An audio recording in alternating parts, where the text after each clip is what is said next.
show. This is my favorite show because it is my show. If this was your show, you'd probably like it more than I did. That's just because it was your show, but it's not your show. It's the Tom Green Show. The Tom Green Show. The Tom Green Show. The Tom Green Show. The Tom Green Show. Thank you. Thank you, Los Angeles.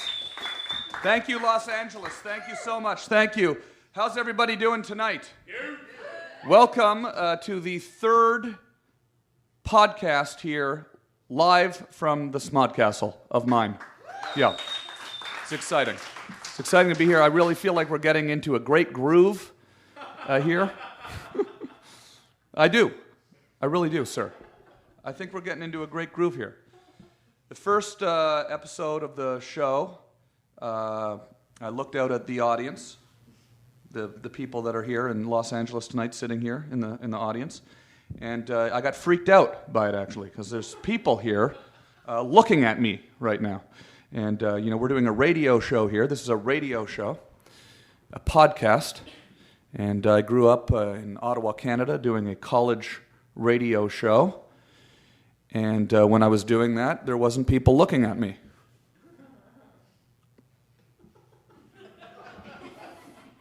You would just have your headphones on, and you'd have your microphone, and you'd have the people at home listening. And that's who I'm talking to now. And then you turn over here, and it's pretty fucking weird, actually, to be honest with you. So we had a great first show with Bill Burr. Last Tuesday we had Hal Sparks, and tonight I am very excited. And excited is, I think, the best word to use. I'm excited. I got to just meet Bobcat Goldthwait for the very first time just a minute ago. And now we're going to get to talk. So everyone put your hands together. We're going to have a hilarious night here tonight with Bobcat Goldthwait.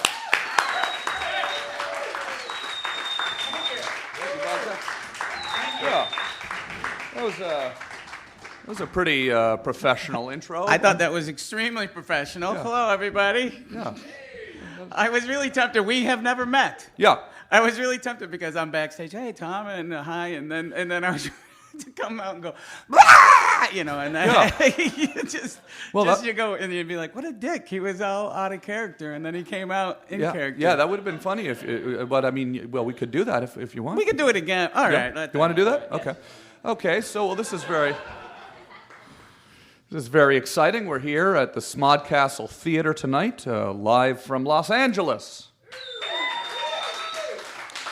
And I gotta say, I'm very excited tonight. Excited because I got to meet Bobcat Goldthwait for the very first time a few minutes ago, and now we're going to get to interview him tonight. So it's going to be a hilarious night. Put your hands together for Bobcat Goldthwait. Bobcat. Hi, how are you? My mom had a baby and its head popped off. Now, Scott Baio is the Antichrist. All right.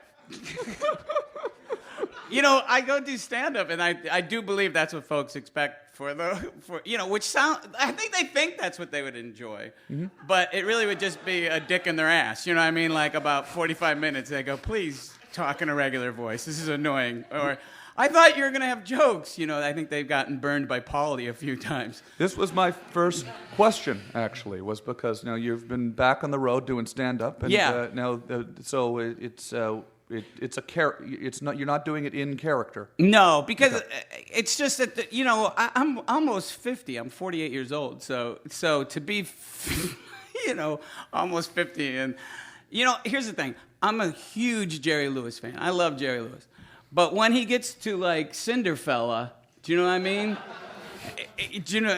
Where he's, like, my age now, and he's still going, you're like, physical comedy at a certain age, the audience turns. They don't think you're funny anymore. They're afraid that you're going to break a hip. Well, this is kind of leading into kind of a long line of questioning that I have for you tonight, Bobcat. All right. Because I actually feel like I need some help in this area. Well, can I just say this? You met my daughter. She's absolutely. Here. Yeah. Now, to put you at ease or maybe make you feel uncomfortable. Yeah. When my daughter was younger, she thought you were a lot funnier than me.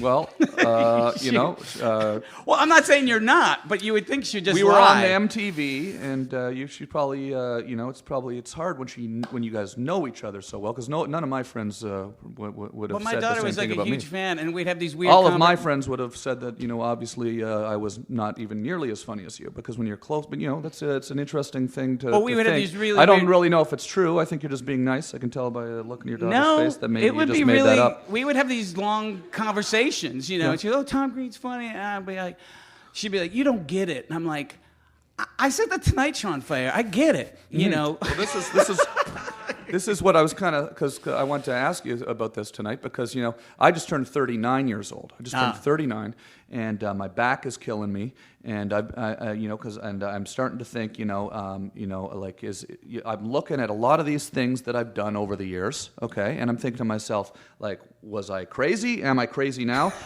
What was the, you know, should I not do that again, or should I do more of that? You know, it's kind of a complex thing that you know, goes on in my brain. You know, I made a crazy movie called Freddie Got Fingered. Right. And and everybody started screaming at me and freaking out and calling me a freak and all this stuff. But don't you have a problem? Like, here's like I understand.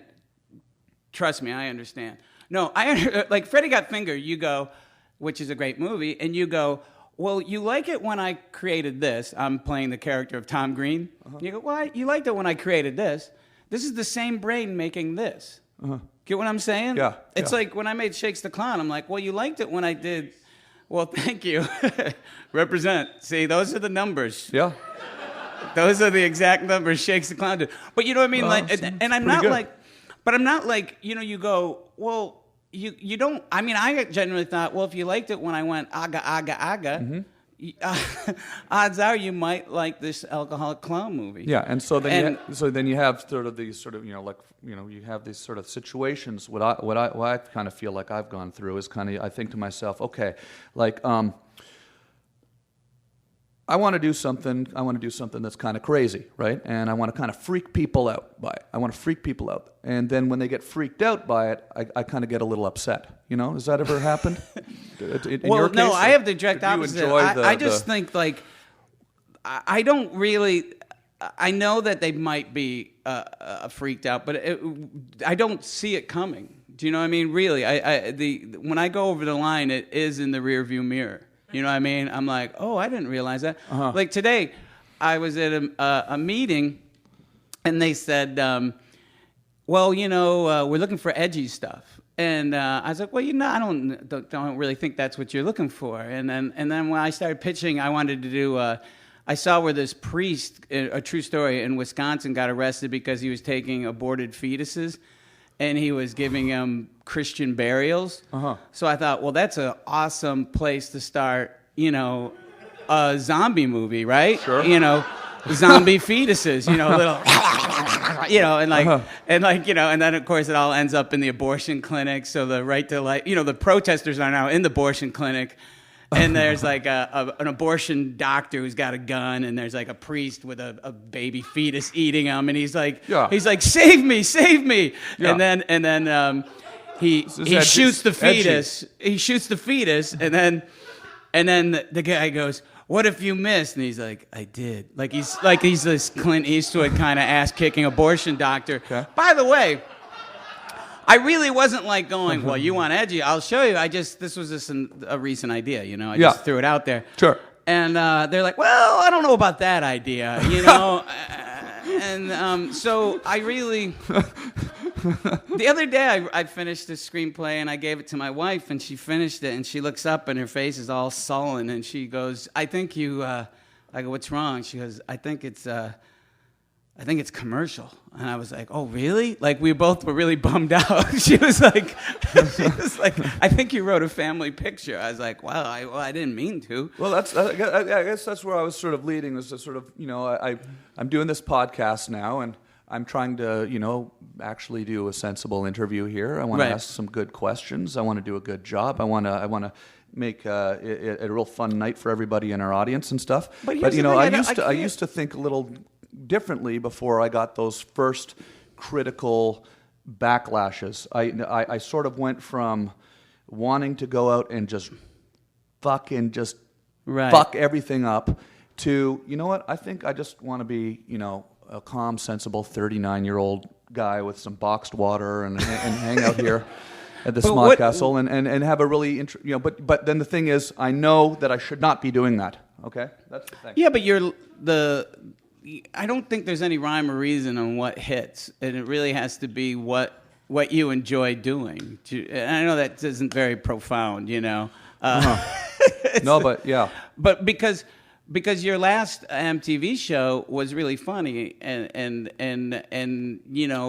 why is that any different than the first one? It's the same brain making it, so you can't really decide what's gonna hit. But what happens is like in pop culture, it's you the first time they discover you, it's like, holy fuck, this guy is crazy. Or it doesn't matter who. It could be Charlie Callis, or it could be I'm trying to think of Buddy Hackett. I mean, it could be, the audience is going to go, wow. I'm not the audience, but the people who watch pop culture. This guy's out of his fucking mind. He's crazy. He's this and that. Then they're going to use you. You're going to get in a product, and then eventually everybody becomes a punchline. The only thing that prevents you from becoming a punchline is the quantity. Do you know what I'm saying? Like, if you make a ton of stuff, they can't kill you. You know what I mean? It's like people, like the movie, I make a lot of small movies that folks see or don't see, but after a while, they're review proof, because they'll go, this is the worst movie ever. And I'm going, you said that the last time. You can't say that again. They can't both be. Yeah, they can't both be. It's like, fuck you. You want to do what I'm going to do? I'm going to make another movie. Suck on this. Go fuck yourself. You didn't like the rom-com with a little bit of bestiality. Well, here's a Robin Williams film with autoerotic asphyxiation. Go fucking choke on this. Mm-hmm. So I just keep making my own stuff, and it really has to be the fun of writing it and working with your friends. That's my goal. And now I watched The World's Greatest Dad today, mm-hmm. and this is a movie that, of course, has a fairly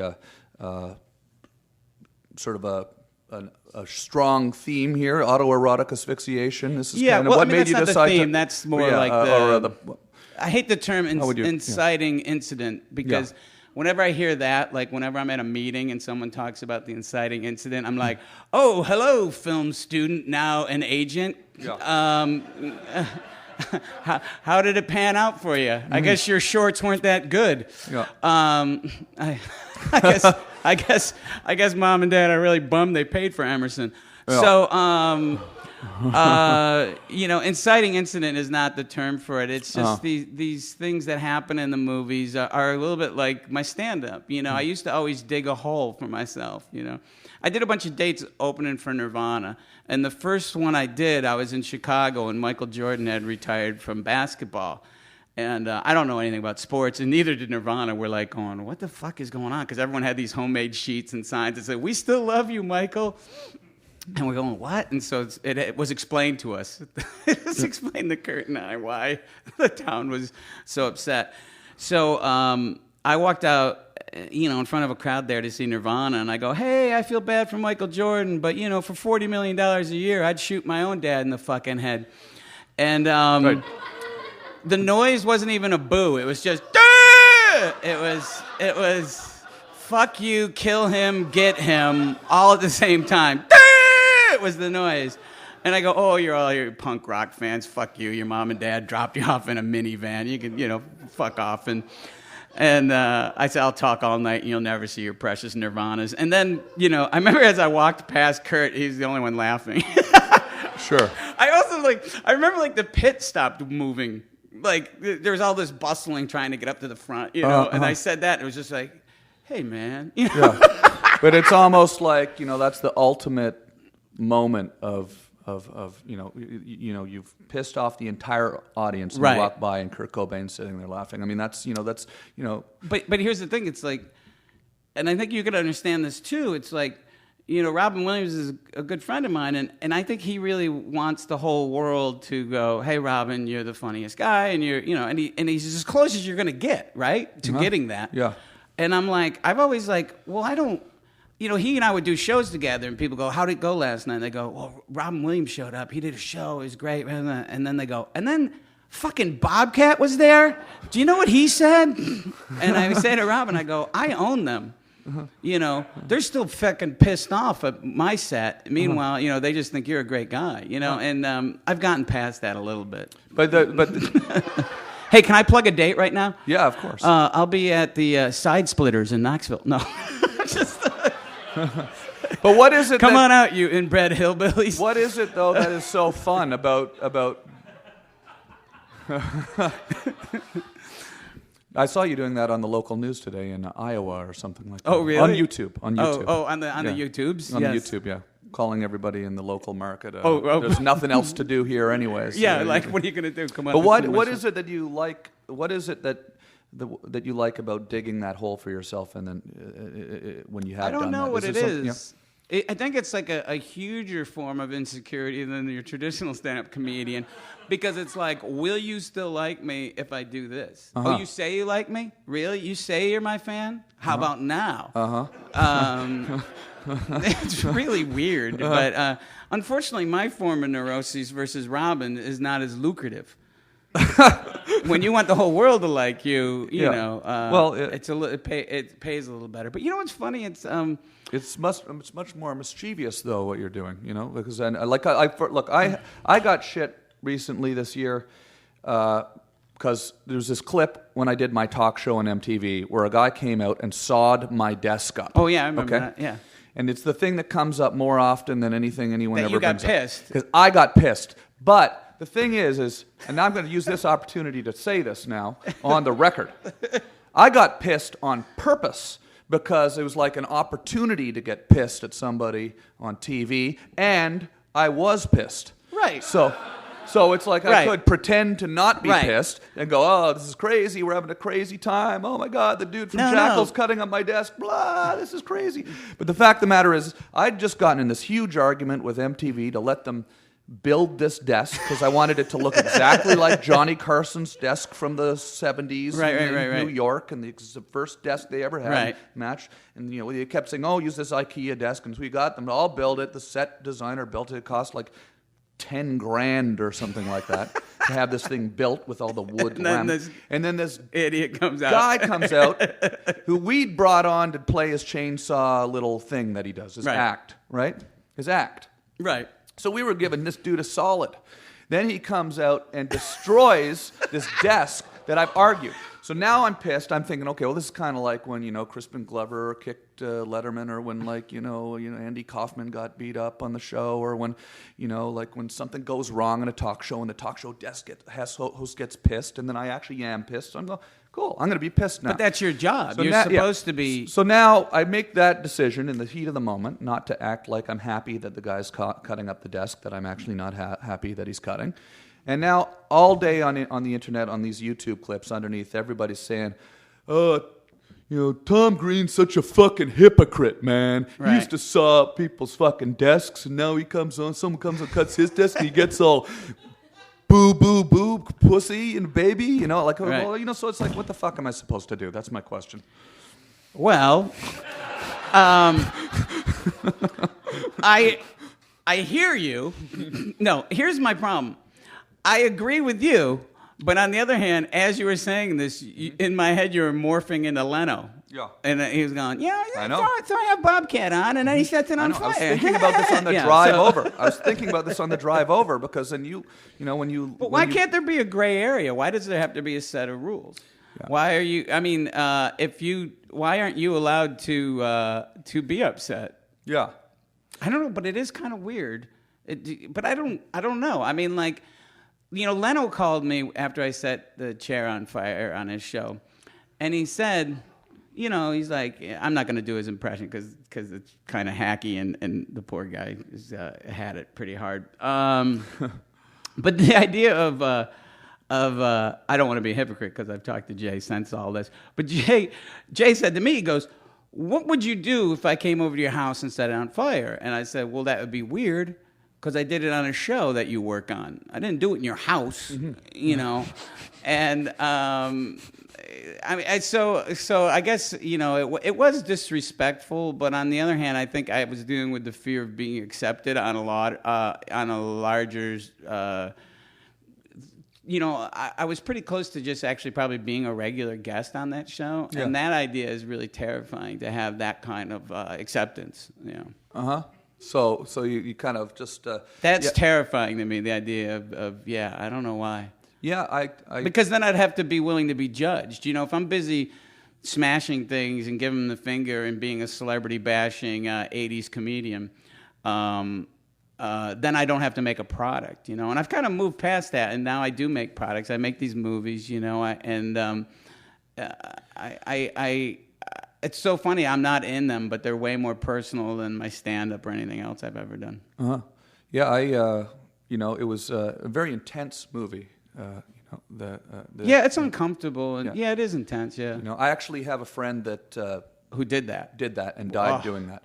And so a lot of laughs at your house today? No, I mean, I mean, it's a definitely very dark. You know, it reminds. But you know, here's my thing. It's like, why do comics? Why, or if I'm making a movie, why do I? No, but just go ahead. Let me just say, sorry, I don't want to interrupt here. No. But, you know, no, it made me just pay that much. I was very, you know, like, for instance, when this happened. Okay, there was sort of this lack of information coming out. You know, I don't want to get too specific because you know really happened, but there was a lack of information coming out as to what actually happened, and it sort of does lead to this sort of, you know, if somebody kills themselves this way by mistake, by accident, right? You know, it almost becomes more acceptable to say that they did it on purpose. Yeah, it's such a weird thing in our society that the idea that it's like, no, my son was manic depressive and committed suicide. He wasn't having weird sex with himself. Right. Like the weird sex is probably the least embarrassing thing. It'd be sadder if your son. I don't know. So yeah, I think I would rather go. You know, I'd rather have a. I guess I would rather. I don't know what I would do, actually. I guess that's why I make movies about things that I don't have answers for. So it's, you know, I don't want to give away the whole you can plot. give it away. It's not in the like, movie, spoiler alert. Robin Williams is the father, and then he ends up writing a suicide note and moving the body to make it look as if his son has actually committed suicide rather than died of autoerotic asphyxiation. And then his suicide note becomes, you know, well, you have to see the movie to see the rest of it. But, it takes off. It ends up being the very thing that gives Robin finally heat in his life. He's kind of invisible, and he's a teacher at school, and everybody's now like going, you know, like there's a woman that's been playing him, and she's like, "Did Kyle write anything else?" And he's like, "Yeah." So he keeps writing as his dead son to get play. Now, I can't believe. And then believe the book becomes a hit, and the whole school. The ending is. I won't say the ending, but the ending is just. I really like the ending. Well, thanks. Yeah. But I think it's frustrating that like. If you're making comedies, you're not allowed to, you know, we're not supposed to, well, I guess because the actual definition of comedy and tragedy from the Greeks is that someone dies or someone doesn't die. So I guess I'm not making comedies. I guess I'm making tragedies. But I mean, I'm just interested in telling stories, and then, you know, people can figure out on their own what it is to them. You know, I don't really, I don't want to be... You know, I've just Hollywood. You know, and I've said this before, but like comedies in Hollywood are made trying to get 12 and 13-year-olds to go to see them, but they're R-rated movies, so they're not really made for adults. Do you get what I'm saying? They're dirty television. Yeah. And I really fucking hate teenagers. I really hate them. I really don't like them at all. If there was a teenager bomb I could push and they were gone, maybe I'd bum out for a day or two, but tops. I think they're idiots. So why, as a 50-year-old guy, am I going to write a movie trying to appeal to them, you know? But I think comedies in Hollywood are made with the idea of you know, reaching the broadest audience, and I don't really care about that. I mean, like, but you know what's funny is the pop movies that were big when I was growing up like when Woody Allen and or Mel Brooks, even when they were making these movies, they were still making, even Mel Brooks, who's very silly and all that stuff, was still making movies trying to reach for adults. He wasn't trying to reach for young people. And as a kid, I'd go see a Woody Allen or Mel Brooks, and they'd make a Kafka reference, and I'd go, "Who the fuck's Kafka?" And I'd go learn about Kafka. You know what I mean? Who the fuck is Kafka? Anyways? He owns a delicatessen. Oddly enough, there's a lot of cockroaches in his food. Yeah. Okay, we'll have to look that up. Snap-a-doo! Metamorphosis joke. I think, I think that just there just seems to be this sausage machine, this comedy log that just keeps getting squeezed out, and they just go, "Who's big this year? Zach Galifianakis. All right, I need Zach Galifianakis. Let's see. Here's some Judd Apatow, and we'll just grind it up, and don't choke on it, America." And I like Zach. Zach's a really talented guy, but it's just like just giant machine, just fucking. And I was in that machine in my early 20s, when I was in the first police academy I was in. I was like, I don't know, like 22, 23, which is really weird, because to have like these things. Well, you would know this too. That your youth is recorded, Yeah. And one, people always think I'm much older, and also people always think not always, but I run into a lot of people who think I'm dead. Really? Well, because I'm not on reality shows. Okay. I mean, our nation is we have no shame. So why did I go away? Mm-hmm. Shouldn't I be on Celebrity Fit Club or something? Right.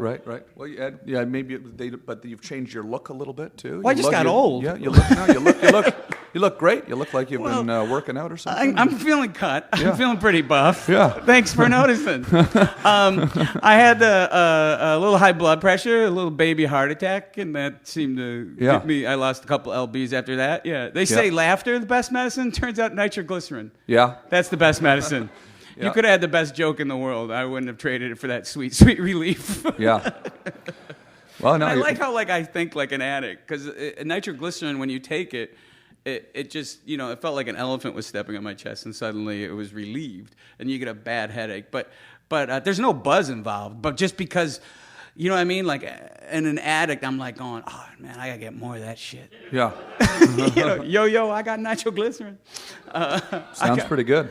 It is pretty good. So, if you can't get it, just try M80s, kids. But about Police Academy in your 20s, early 20s. Yeah. That's that. Police Academy 2, 3, and 4. Yeah. The script for 5 was shit, and I said, I'm not doing it. Now, do you have people come up to you and you can tell before they talk what they're gonna know you from? Do you know what I mean? Or you know what they're gonna bring up?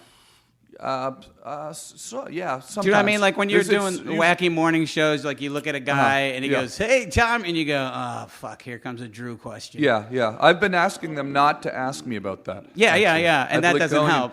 And actually, no, because they haven't been. They haven't been. But you know what since happens I to started me is they always the last question is the question they think they shouldn't ask. Yeah. But my life's an open book, so I don't really, you know what I mean? So the very last question, they go, "So what was it like banging Nikki Cox?" Yeah. Well, I mean, I wasn't going to bring it up, but no, but that's like, but what was it like? I get that heckle, you know what I mean? I wasn't going to bring it up for obvious reasons, but since you brought it up, no, I'm just joking. I actually have. That's been, another parallel. I have been. Yeah, I know. We were with. And you get asked all this shit all the time, and it's like, why the fuck would you ask me that? I mean, let's just talk about you're with like a woman. Stand-up comedy in Cleveland this weekend. Come out and go tell some fucking jokes. But you would think that like. Here's the, here's the thing about when you're seen with a woman that is out of your league by. Oh my gosh, are we actually going to talk about this now? No, we are. But when you're with that, and so what happens though? Are you talking about me or you? I don't know. Look, okay, we'll just talk about me. That's what I thought this was. When I was with this very successful actress and people perceived me as being out of her league, I don't know if anyone else can relate to this.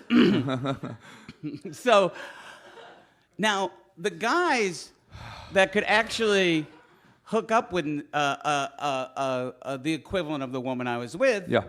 The guys who are handsome pieces of asses could not give a shit. They're not online going, I can't believe Bobcat Goldthwait with Nikki Cox. Blah, blah, you know. You know, a guy who could. But the guys who I should be a hero to, the out of shape, balding fucking nerds that, you know, I mean, I know I'm not a piece of ass. They should be carrying me on their shoulders. Like, yay! Yeah. And they should be using me as an example. They should be in a bar going, see this? Yeah. That's banging that. Yeah. We can make that happen right now here in Fresno. Absolutely. We could be the Bobcat Nikki of Fresno. Yeah. I should be their god. But instead, they're the ones that are all mad. It's an unjust world. Yeah. You know. Yeah, But, they people, there's just a lot of shit talkers but out like, there, right? for the longest time, I never did discuss her and stuff. And I just finally was just like, a floodgate. I just like, really, there isn't anything in my life that isn't open. I really don't care anymore. And not in a negative way. I don't care, man. I'm more like, what do you got? You know, I'm so bored with when you go on the road. It's kind of interesting. I've had this thing where I don't have the kind of mania surrounding my live dates anymore that I used to, and it's given me even more freedom on stage. Uh-huh. Do you know what I'm saying? Yeah, oh yeah. Like when there's less kooks, when there's less kooks with a Hot to Trot poster backstage waiting to meet you, you kind of get a smarter crowd. Yeah, yeah. and you feel like you can experiment more and don't have or to... the references, you know. I think the other night, where was I? I was talking about I was talking about the Chilean miners, and I said, you know, there's no way, you know, 30 some guys in a hole for 2 months. They were fucking each other. They were raping each other in that hole. And I'm pretty sure that's why Did this come out, or is this true? Or? Well, they wouldn't talk. Remember, they said they're going, we're not going to talk. They Really? all, yeah. So that's why they have the sunglasses on. Yeah, yeah. But I said, Shame. Yeah, shame. To disguise their shame. Yeah. So I was saying that when it comes to court, they're going to go, it was dark, I don't know. Yeah, And then they're going to smell. I have to smell his penis, and he's like going, it's like, yeah, sir, it's him, Mr. Minty, you know, and or a Senor Minty. But I was somewhere, and it killed me that like I totally lost the crowd, right? Because I think it was the day they came out of the hole. But because I just got a round of applause for the real heroes, the Chilean miners. They were bold enough to stay in a hole and not die. So baby Jessica was like, I did that as a baby, bitches. Yeah. So I was. What made me laugh was once I lost him, I go, I could tell that same story in that stupid voice and you would laugh. And I go, Mr. Minty, ah! And I got to the end of it, and they did fucking laugh. I was like, oh my God. So I don't know. Do you go into the character and throughout the show I try not to, but I have to address it. So I do a couple of self-deprecating jokes in it and stuff, and that's it. You know what I mean? Then I'm done, you know? Yeah. I know that there's people that come out to see that, and I hope that they still enjoy the show. Yeah. But I do enough of it. Look, I know if you go see, a Foghat and they don't do a slow ride or whatever, right, sure. Or Skinner doesn't do Freebird, it's a jip. But I'm fucking done. The Stones. If the Stones don't play Start Me Up. They just say, hey, we're going to go acoustic, and we just wrote some new jazz numbers. Yeah. Yeah, I know people would be a little miffed, but again, the performers that I've always been huge fans of were never too concerned with trying new things. You know, without if the audience dictated what the Who continued to do, they would never have written Tommy. They would have just been playing Magic Bus, you know. Mm-hmm. So, and then they would have, you know, if they didn't walk away from that, then okay, maybe in the 70s they should have backed off and done some of the older shit. But no. Yeah, no, absolutely. Well, I mean, I'm sort of, you know, this is my first year really going out touring, doing stand-up. I'm having a lot of fun doing it. I play the Bum Bum song in the middle of the show for the people. I grab a guitar, I play the Bum Bum song just because I feel like I should probably give them a little Bum Bum song.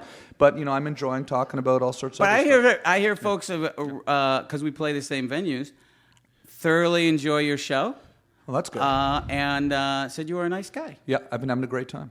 And that your fans enjoy the show, so they can't ask for much more. Yeah, good. Well, that's good. So everybody, Now, come to our shows when we're on the road. Yeah.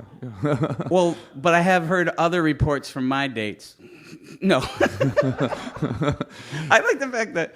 Well, never mind. Okay, we'll go to your questions. Well, no, I like the fact that though you enjoy being a shit disturber though, and telling those jokes that you and creating those holes. I do that sometimes, but I've as well in the show. But I mean, it's just like. I have been trying to go a little easier on the celebrity bashing, just because. Who are the celebrities you like to bash the most? I really don't, and I used to do that. You know what I'm saying? It used to make me feel. But really, when I'm bashing a celebrity, like the other day, this is a true story. I was in Staples over in Studio City, and I go, "Who's that fat guy dressed as Dice Clay in 2010?" And I go, "Oh, it is Dice Clay," and. Here's the difference. Like, if you saw me, right, I would just be walking around going, hey, hi, how are you? And he's actually going, oh, I need some toner, and you're like, wow, really, man? Really? You need that much attention? Oh, where's your 3-hole paper? I was like, so I whip out my phone because I want to get a picture of him. Yeah. And I'm thinking, how Dada is this? Like, I really hope someone was behind me going, oh, my God, like emo's going, there's Bobcat taking a picture of Dice. Like how many Russian dolls are inside there, But that's who Dice is, though. That is who Dice is. Yeah, but then he ruins it for us other persona comedians, because they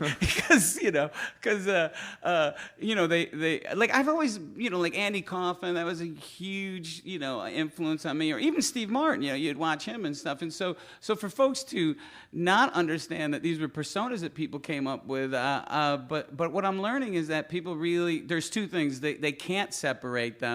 And the other thing is they really don't want to separate them, because it's like, the last 2 movies I made went to Sundance, and it's much easier for people to go, Bobcat Goldthwait made a movie, blah, blah, blah. And then their brains, they go, oh, we already thought you were we wanted you to be just a trivia thing. We just wanted you to be the loud screaming retard from Police Academy. Now you made a movie at Sundance. Fuck, we've already figured out who you were. What do you mean you're making? God damn it, this is confusing.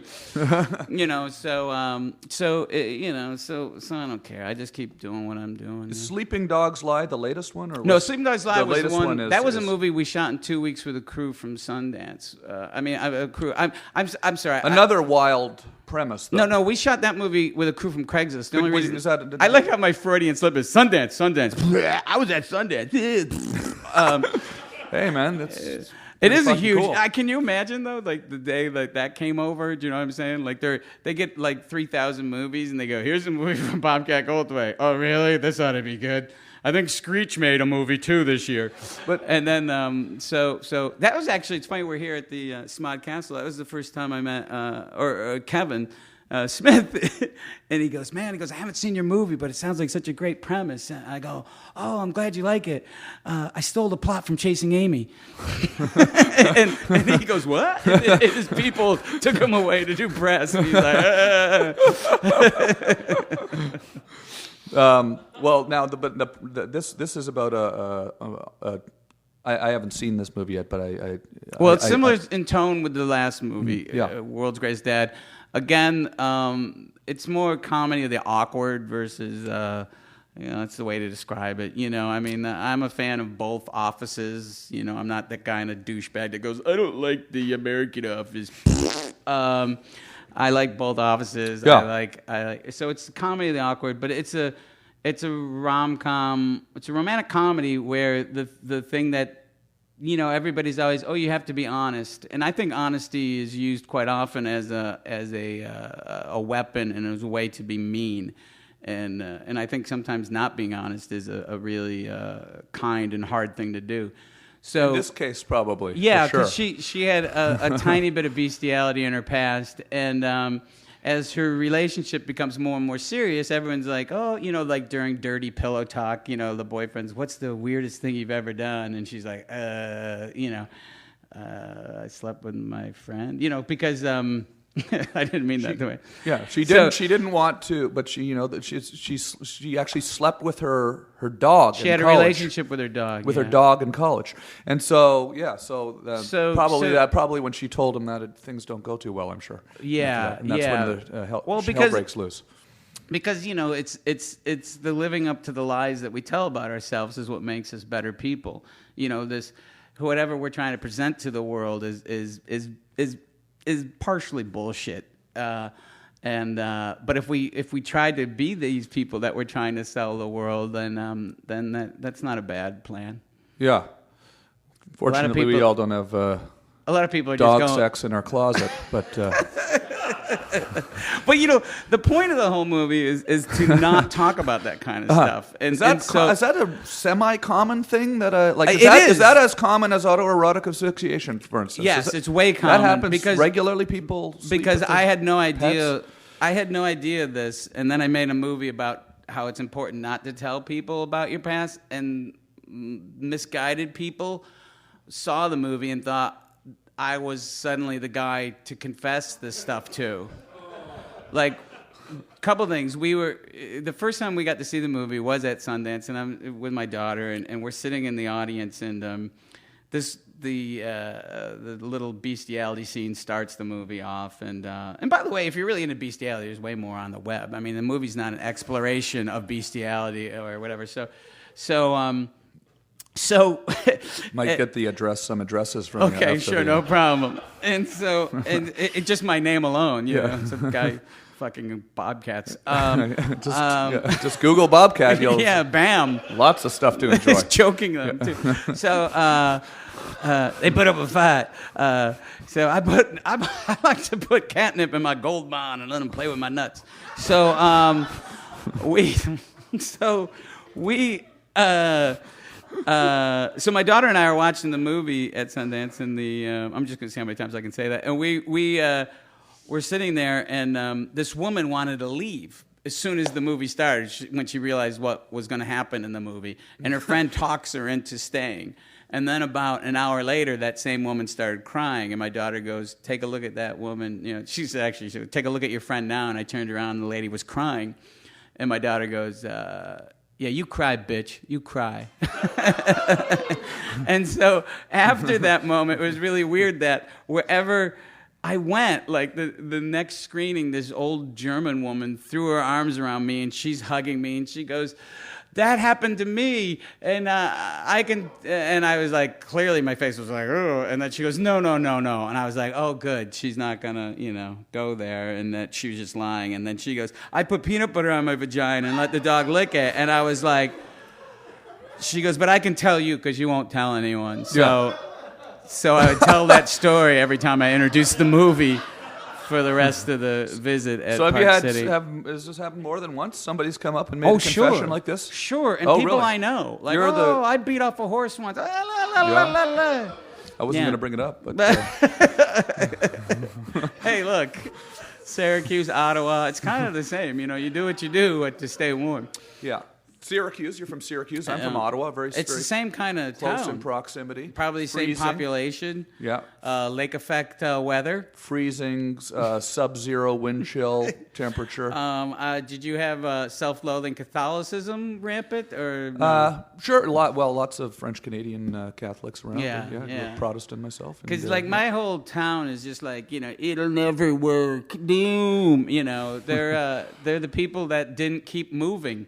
Uh-huh. Do you know what I mean? Like they went, sure. What, pessimistic? Well, why are we going to California? It'll be warm. We'll get cancer. Or I don't know why they talk like Droopy Dog either. Hello, Joe. I'm a pioneer. And that makes you it's probably... just to land a little dog. Growing up freezing, though. Do you think that growing up freezing makes you want to get into comedy? You started...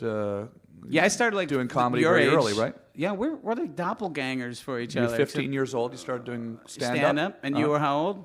I was 15 when I started doing stand-up, but then I stopped when I was 18, so that's the big difference. Got it out of your system? Or? I started a public access TV show, and I just started making videos and putting all of my energy into these videos. Sure. But then I kind of regretted not doing it for many years until that's why I'm starting But doing that's it. ridiculous. I mean, I because I think... I never really went out and hit the road hard like that. And Well, you're doing that now. Yes, now I am, and I'm But why happy. do you regret it? No, I did regret it up until last year when I finally got that out of my system. Now I'm doing it. I've always said to myself, why am I not doing this? I should be doing this. I like getting up and. But I mean, after a while, after the same chain quality hotel and the same Funny Bone, and then doing the same wacky morning team. Yeah. You haven't got that shit out of your system yet? Well, it's Look how I'm serious getting there. I am. I'm getting there. But again, no. I'd like to tell people I'll be at Side Splitters. Yeah. In Knoxville. Yeah. I like going to places I've never been before. That's one thing. That's cool. true. And I like hitting the cities that I haven't been for. This is my first time around, so maybe next time I play. And plus, I've done it for a million years. I may have seen a million faces and rocked them all. Yeah. And you started out though doing comedy with Tom Kenny and I have Tom been Kenny friends, from folks. He's SpongeBob SquarePants. Yeah. Yeah. And Tommy and I have known each other since we were 6 years old. We went to Catholic school together, and I was dragged into his classroom by a crying nun, and she said, I can't take it anymore, and left me in his classroom, it being me. And I was upset, this little fat kid crying, because I thought I was not going to see my first grade class anymore. And Tom thought it was really cool that I could make a nun cry and introduce himself at lunch. Yeah. He just came up, hi, I'm Tom Kenny. And you guys started a comedy. Well, we were troupe, always or doing was it a comedy. Yeah, duo, more of a or- troupe. No, we were never like a duo. We were never like, the Syracuse Chiefs baseball team have a lot of crazy names for the... Yeah. Who's the name of the first baseman? No, we were always doing sketches and things like that. Cool. Now, Not much different than your life. Well, We just uncovered footage of Tom and I on the local news. Like, they're outside in the snow in the middle of...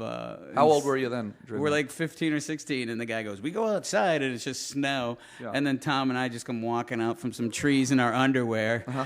And I think Tom goes, I just want to make this brief. And I put my arm around the weatherman, and he gave me a little funker. Like, he fucking like bam. Uh-huh. Yeah, so...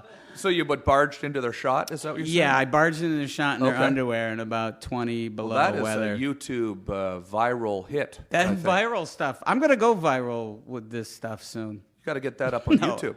I don't. You get that up on YouTube. What? Yeah, I got to join You the... and Tom Kenny up on YouTube there. I got to People would love join the that. new millennium, but I'm not... Oh, you're not. You don't. I should. I know that, but I here's the thing. I'm an old You guy. don't tweet. You're not a tweeter. No, I don't tweet. Facebook. No. Tasha, that's my daughter I keep talking about. She wants a long time ago. She's like, Dad, I just there's- canceled my Facebook. Did you? Yep. Yeah, 6 because- weeks ago. And I mean, it's just weird, isn't it, to have It's weird. have yeah. strangers? I canceled it 6 weeks ago. I'm doing fine. You fine? I'm doing okay. Yeah. It's I've decided that it's weird too. Yeah. Well, my wife mentioned it's really it's all about people cruising for pussy. I mean, that's Yeah. really it's people putting out the hugest pussy net imaginable. Yep. Yep. And I know people are more weirded out that my daughter's here and I'm saying pussy, I think. But Yeah, she's I the one think that said, Dad, there's some guy online trying to get pussy saying he's you. Yeah. And I'm like, he's not hitting on your friends. So is there's he? a fake Bobcat Goldthwait one. Yeah. On it. Which Yeah. is really funny. Like, what kind of self-esteem does he have? I mean, maybe the fake Bobcat is a genius, because if you say you're George Clooney, right, and then the person meets you, and obviously you're not, you go, you're not George Clooney, harumph, and you leave. But if you say you're Bobcat Goldthwait and you're not, you still gotta, that's at least a hand job in the parking lot. You're like, come on, you were gonna bang Bobcat. Where you going, baby? So, What? I don't know. Do a lot of people know that you directed the first few seasons of the Jimmy Kimmel Live Show? no, folks don't know that. I directed not the very first, but I directed around 300 episodes. 300 episodes directing. Yeah, and Is I was that like calling the cameras in the sitting live at- studio? sitting in the booth, ready, camera, Live. three, ready, two. Yeah, so yeah, but ABC wasn't like gonna say, hey, the guy who's banned from all the talk shows? Yeah, that's our director. Yeah. Yeah, The but guy who's not allowed on talk shows is driving the boat over here on the Kimmel show. Well, that's what I I missed found. the job. I missed the friends. It was the first time in my life outside of being a janitor in my high school that I talk about pussy. When you're the janitor in your high school, you pull a lot of wool. You were the janitor in your high school? That was one of your jobs? Well, there was other janitors. I wasn't While the you were going to janitor. the high school? Yeah, or? yeah. Oh, really? Yeah. So I was wondering, that's a pretty good maybe we gig. go to the prom, and could you make sure your milk is completely empty before you throw it out because it really drips? So they actually hired students to do janitor duties? Well, to help pay for my tuition, yeah. I think that would have seemed almost pretty cool. You got a uniform on, you're working. Well, you know at what school. was good? I got the keys. Yeah.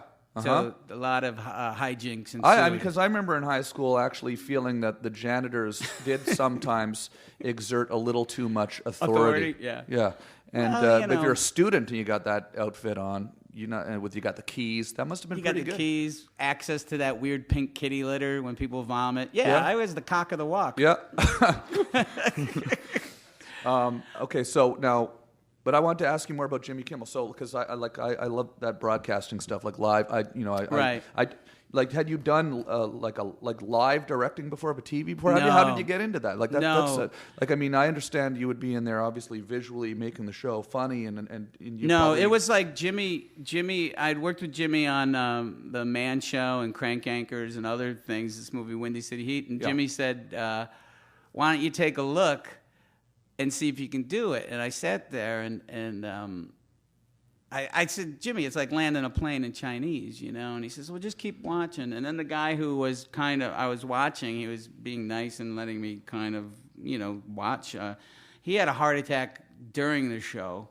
He's rubbing his arm, and I'm like, "Hey, Manny, can I get you a water?" He's like, "No, I'm fine." And then they went and put a stent in his heart. And really. yeah, so it was like an All About Eve thing. I actually You took over. jumped but- into the pilot seat was and like- landed the plane. I was like, "Hey, Manny, have some more pork." Really? Is this really happened?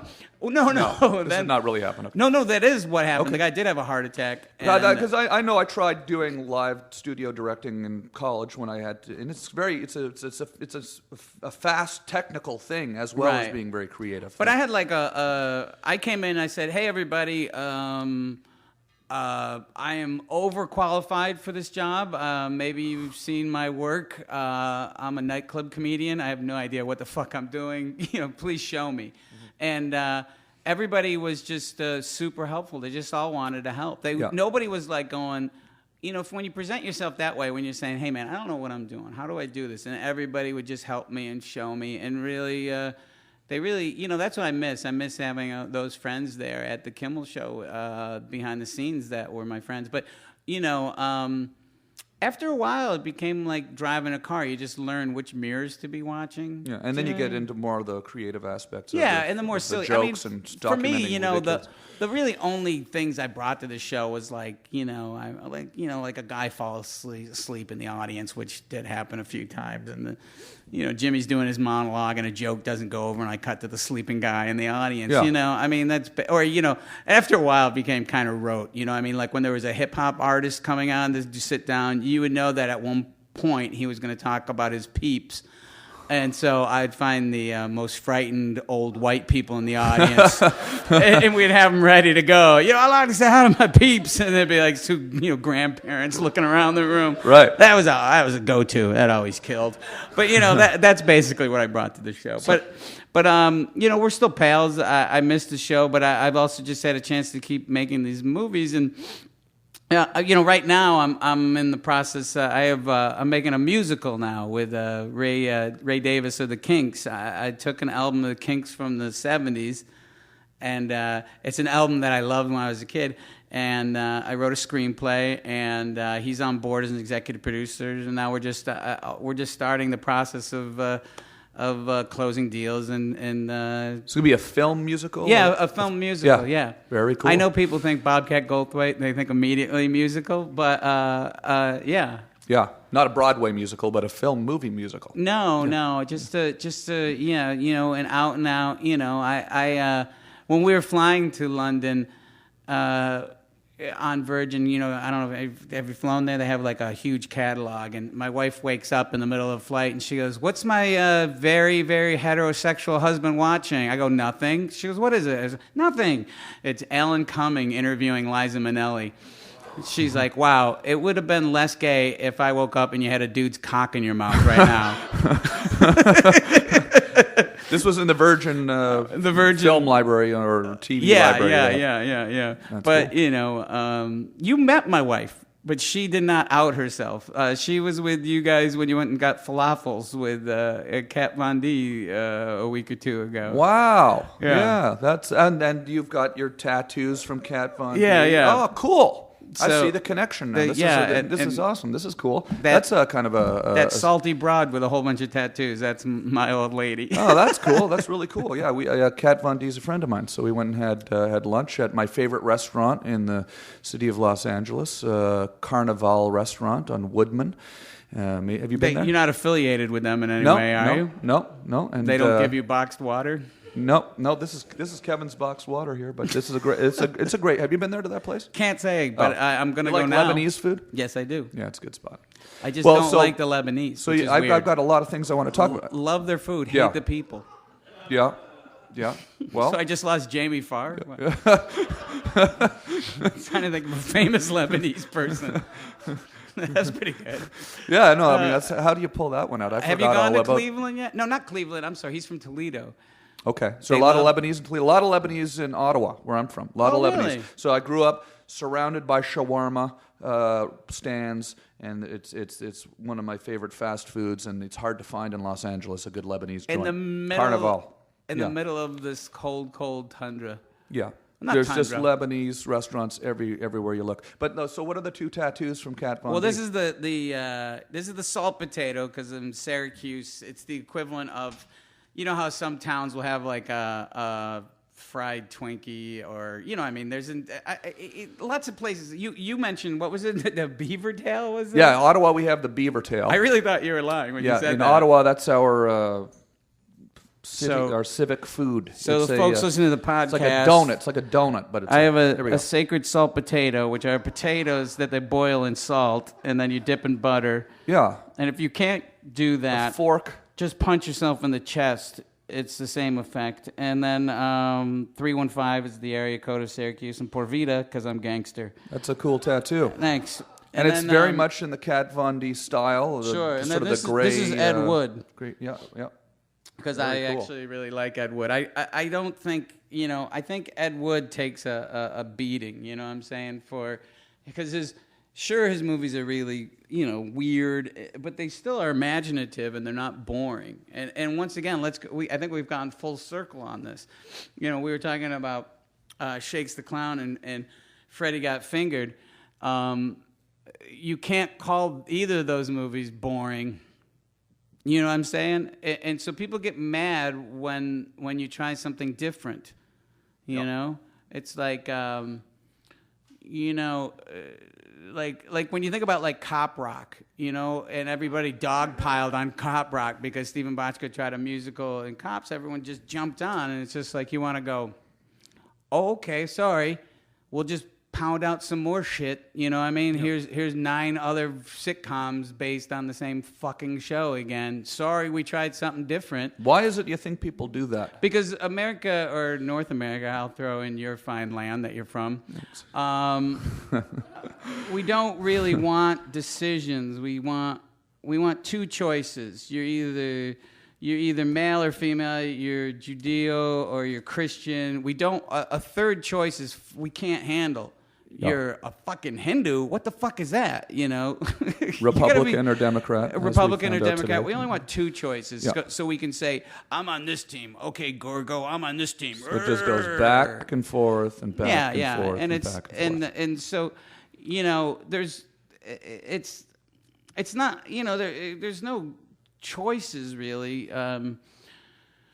There's no variety. I mean, it's like elections are it's. We don't really have a multiple of choices politically. It's like which capitalist is going to win the election. It's not like we're introducing other forms of the GOP today won the election. Took the this, and it's just back and forth, right? And this is how it works. And it's how it works. just we have 5 political parties in Canada, so it just goes around and around up there. Oh yeah. And is there any change? No, just around and around and around and around. Yeah, it goes around. Well, we can just go back and forth. But I always say, like, blaming the elected official for the problems and woes is like blaming Ronald McDonald when you get a bad cheeseburger. They don't really run the company. They're just these little, hey, look at the clown, while you're getting fucked in the ass, Yes. I love that joke. It's like... No, I mean, that joke about the Ronald McDonald, I love that joke. I saw you tell that joke on the David Letterman show. Wow, really? Yep. That long ago? Absolutely, yeah. I love that joke. Well, I was doing my research today. That's impressive. It's on YouTube. It's on YouTube. If you go out to see me, I'll be doing a lot of my hits from the 80s. Yeah. I haven't done stand-up in a long time, so I get out there and say, hey, what is it with these Furbies? Yeah. No, but that's yeah. Now, abrupt change of topic. I do want to talk more about Windy City Heat. And I do want to ask you more about what it was like playing with Nirvana and opening for Nirvana, because I know there's a lot of people who are listening who would want me to ask you about that. So first, Windy City Heat, that's a really a pretty I guess ahead of its time concept. I would say sort of pre-reality TV in a lot of ways. Is it? Yeah, I mean it's a really interesting movie, and it never ends. It's this really strange thing, because Perry is still in my life, and we would love to go out and make a Windy City Heat 2, and it's this house of cards. So he is led to believe that he's winning this audition and becoming the greatest actor in the world. He makes this movie, but at the same time, like, they were going to show it the other day at the Silent Movie House, and then it fell through, and he calls me up and he says, is this a scam? And I'm like, if it is, it's on me too. Like, it's a house of cards. Yeah, sure. How did you guys meet him? Jimmy and Don and Mole, those guys have been hanging around with Perry for like 10 or 11 years before we did Windy City Heat. Yeah. It's really confusing. It's a very,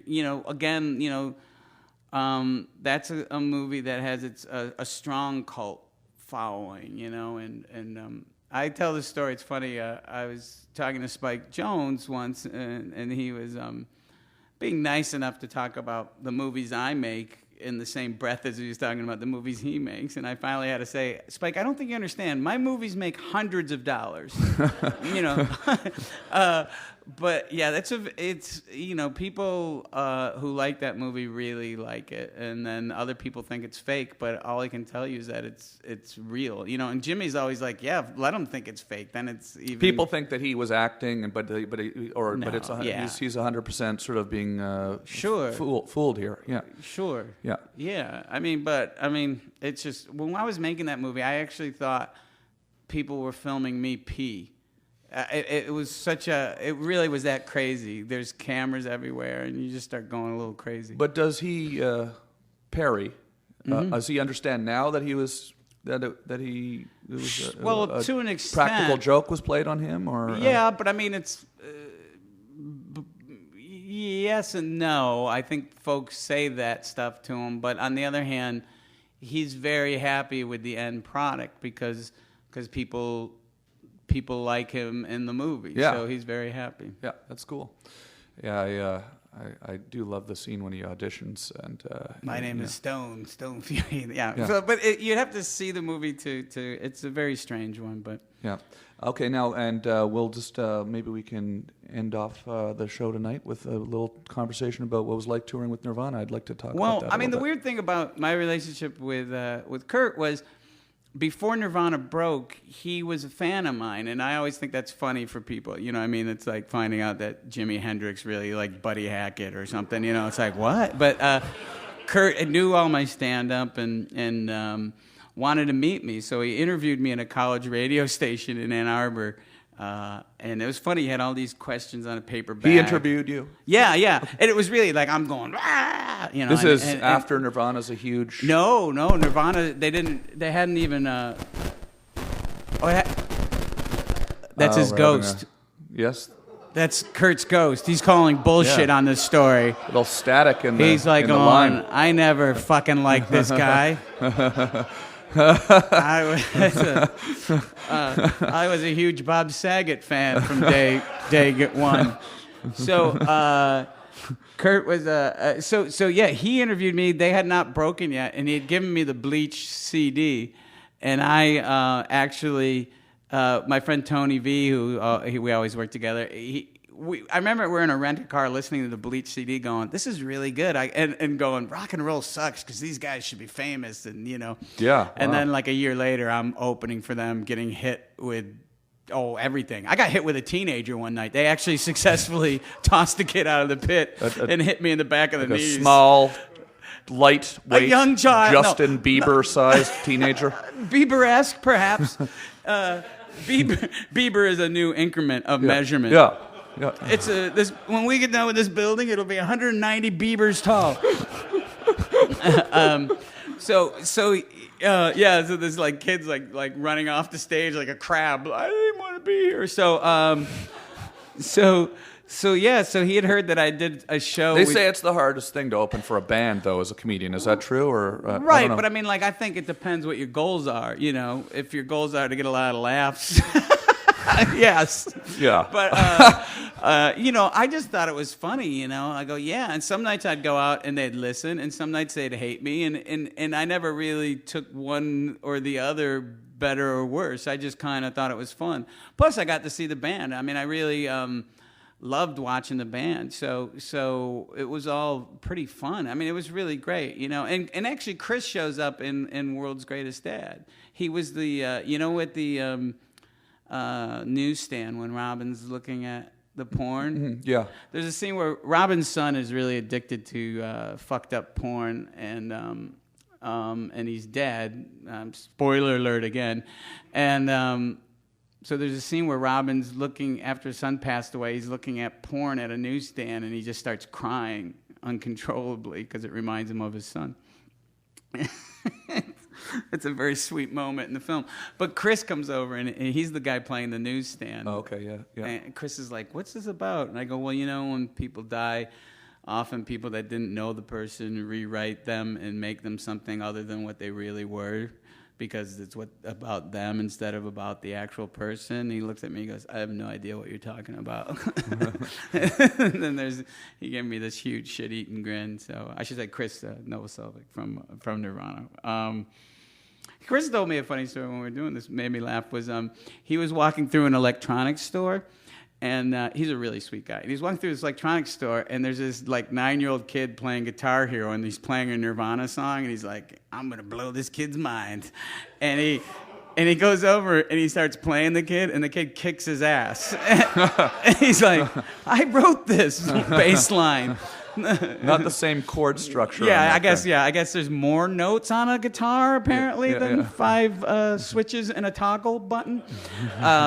So I got to go on the road with him, and I rappelled a nude from the roof of the Oakland Coliseum on New Year's with the Inutero wings on. I like my vanity because I'm bald, but I still wore a hat. Like, I had no problem with people seeing my penis and love handles. Really, actually nude came in on cables? I repelled and I just shot down really fast. What's that mean? Repelled? You see those guys going down like a mountain or a building. Repelled. Yeah. Repel, yeah. So you sort of must have come down backwards then. I don't know. Yeah. It was definitely. It's an odd view too. Well, it was an odd view because he, I was supposed to come down and he looks up, and apparently I'd given him the brown eye from because he's looking up at me and. And he goes, hey, how about a drum solo? Because I'm holding my whole weight, and I'm like, fuck you. And then I shot down really fast, and I had rope burns on my ass and stomach. But I did learn this. If you're nude at midnight on New Year's, you don't get a kiss. Nobody was going to kiss me. There was like a diameter all the way around me of like 12 feet. Like, stand back, nude man. So, and my ego, I go, they don't want to mess up my angel wings. You're pretty comfortable to be able to do that. To be nude or the repelling to be nude, part? Repelling nude in front of an entire concert full of people. I will say this, if you're a young guy and you're thinking about being nude in public, give it a tug. Not in a sexy way. Just you're gonna thank me later. Yeah. So something. Again, I'd like to remind the listeners that my daughter is about 35 feet from me right now, We'll change as the I topic. talk about pulling my penis. I think I know what you're saying there, though. But you know what, though? That's really funny, though, because whatever. Here, there's my Tasha. What was your nickname when you were growing up? Okay, so it's not like for the home listeners, that was Clit Liquor Jones was her nickname. All right. So it's not like I'm embarrassing you. No, that's cool. That's cool. Did any? She came up with Clit Liquor okay, Jones, because she got tired of me calling her Squirt. Yeah. Okay. I have a new nickname. I'm Clit Liquor Jones. All right, Clit Liquor, knock yourself out. Clit Liquor, would you like to ask a question to your dad on the show? I shouldn't refer to you as Clit No, Liquor. go ahead. No, you can call her Clit Liquor. She's really comfortable with it. Would anyone we have a microphone, and if anyone wants to ask a last She seems like she has a question. Yeah. I'm interested. Just to the microphone. Is it turned Yeah. on? It should be turned on, I believe. Is it turned on? It's C.L. turned on. Jones. It's good. It's good, John. It's on. Yeah, it's on. I don't think you'll hear it. Yeah, I see a light. Yeah. Okay. And if anybody else would like to ask a question, we can take a few questions before we. Clit Liquor Jones? Yeah, go ahead, yell. Yeah, we just want the home audience won't hear if we. Before the show, Look. I just wanted to know, Bobcat, what was the worst day making cock? I think. maybe that's all the questions we need tonight. Maybe. Yeah, maybe that's Maybe on it. that note we can We say can leave on goodnight. that. Did the folks at home hear that one? Yeah, what was it like? In the booth, did you I hear think the they would've heard question? that. Yeah, okay, they we did heard hear that. it. They're giving. All right, it'll be an unanswered question. Yeah. I have a punchline for that, but I'm not gonna go. Yeah, no, it's fine. Good. Bobcat, All right. Goldthwait. Thank you very much. Thanks, Tom. Pleasure meeting you. that was a great time. Thank was you for coming on delightful. the show. And thank you to everybody in our audience here tonight. And we will be back Tuesday nights at the SModCastle, Los Angeles. Come on down and visit us. Good night, everybody.